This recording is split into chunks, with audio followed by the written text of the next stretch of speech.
एक होती छत्री, ती होती जरा भित्री, कुठेतरी हरवून जाईन अशी वाटे खात्री. नाव ठेवायची लिहून, ती रिबीन घ्यायची बांधून, एवढंच काय ठेवायची पत्ता सोबत लिहून.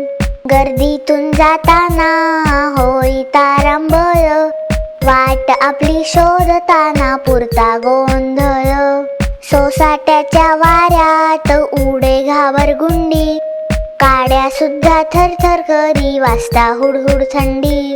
मात्र पाऊस येता खुले तिची कळी, आनंदाने गोल गोल गोल गोल गिरक्याच घ्यायची खोळी. रिमझिम पावसामध्ये छत्री होई चिंब, मजेत आपली वेचायची टप टप टप टप थेंब. पावसात मस्त खेळून छत्री व्हायची खुश, न हरवता घरी पोचतात छत्री म्हणे हुश. चिवकावची पुस्तकं नक्की वाचा.